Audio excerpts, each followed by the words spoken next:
wabarakatuh. Selamat datang Bapak Ibu. Di sini saya mau membantu Bapak Ibu yang mau menyusun jurnal pembelajaran dan aksi nyata. Di sini saya akan menggunakan RPP yang sudah tervalidasi ya ini. Bapak Ibu, covernya seperti ini, jurnal pembelajaranku aksi nyata.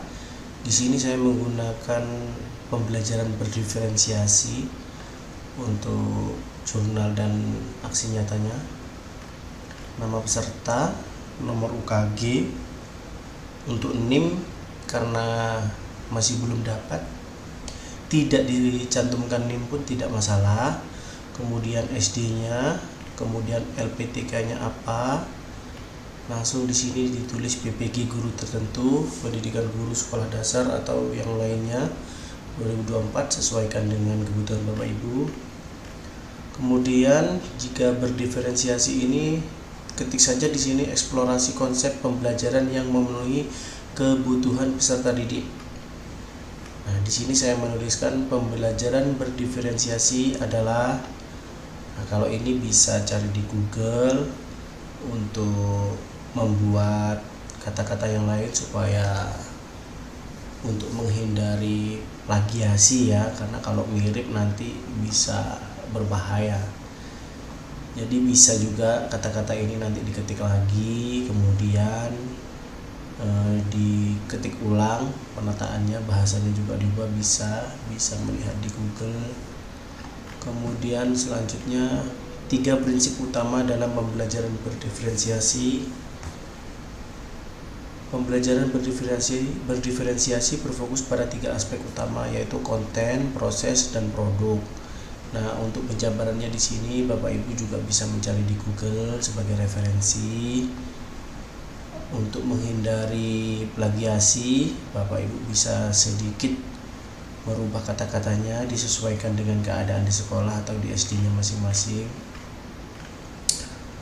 Kemudian contoh 3 prinsip utama dalam pembelajaran berdiferensiasi. Contoh pada pelajaran bahasa Indonesia, materi dan menulis cerita. Konten, siswa diberikan kebebasan untuk memilih tema cerita sesuai dengan minat mereka. Kemudian diproses, siswa dapat menggunakan berbagai strategi untuk mengembangkan ide. Kemudian produk, siswa dapat mempresentasikan cerita mereka dalam berbagai bentuk seperti membaca cerita mereka di depan kelas. Nanti di bawah ada contoh-contohnya, tapi kita di sini harus mencantumkan ini. Nah, untuk bahasa-bahasanya bisalah disesuaikan ya. Kemudian pemetaan profil siswa. Jadi di pembelajaran berdiferensiasi itu kita sebelum melakukan pembelajaran atau membuat RPP, kita petakan dulu agar RPP-nya sesuai dengan tingkat kemampuan anak masing-masing. Kemudian cantumkan RPP-nya di sini. Nah, RPP-nya kelas berapa, mata pelajaran apa, materi pokoknya apa, cantumkan di sini. CP, TP-nya semua di sini cantumkan.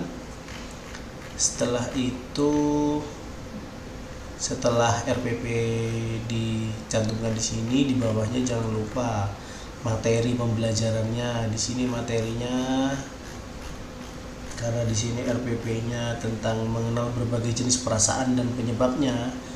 Jika perasaan itu untuk anak-anak kelas 2 ini, kita menggunakan jenis ekspresi wajah.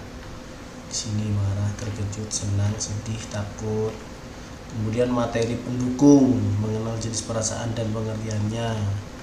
Ini jenis-jenis perasaan, senang, sedih, marah, takut, bangga, malu. Nah, di sini tinggal memberikan penjelasan lebih detail lagi.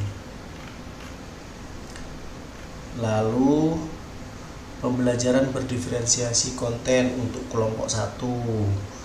Mungkin kelompok 1 ini ada yang kan anak-anaknya dikelompokkan. Ada anak yang lebih suka dengan gambar-gambar gini, ada anak yang lebih suka menggunakan praktek langsung. Nah, di sini kita bagi menjadi 3 kelompok. berdiferensiasi konten untuk kelompok satunya itu cerita pendek, dan untuk kelompok 2 itu jenis ekspresi wajah dan penyebabnya. Kemudian kelompok 3 di sini ada juga cerita-cerita. Kemudian setelah materi-materi itu ada selesai, tinggal dokumentasinya waktu melaksanakan kegiatan pembelajaran di kelas menggunakan RPP berdiferensiasi. Ini Bapak Ibu bisa mengkondisikan anak-anak ya jika ingin mendapatkan gambar yang terbaik. Kemudian membuat kolase, ini hasil pekerjaan anak-anak juga didokumentasikan. Ada yang menulis jurnal. Ini dokumentasi berdiferensiasi proyek anak-anak membuat buku cerita bergambar. Ini ada yang membuat lagu, ada yang membuat poster. Kemudian ini ada angket. Ini bisa Bapak Ibu lihat ya.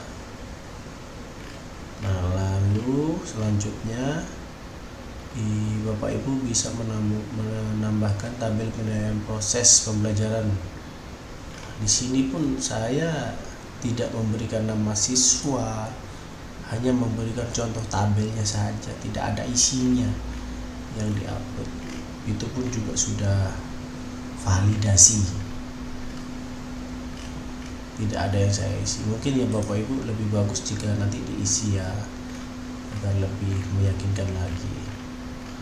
Kemudian setelah ini semua, setelah asesmen, langsung ke refleksi guru. Efektivitas pembelajaran berdiferensiasi. Jadi kalau ingin lebih bagus hasilnya, memang Bapak Ibu guru harus melakukan kegiatan pembelajaran menggunakan RPP berdiferensiasi. Jadi saat menulis di sini itu bisa dengan mudah ya, mengisinya bisa dengan mudah karena sesuai dengan kenyataannya, sesuai dengan keadaan real.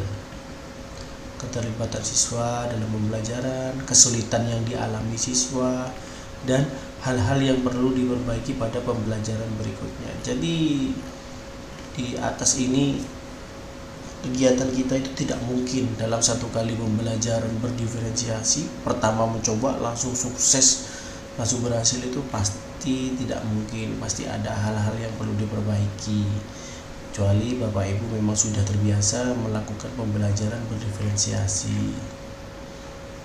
Ini refleksinya.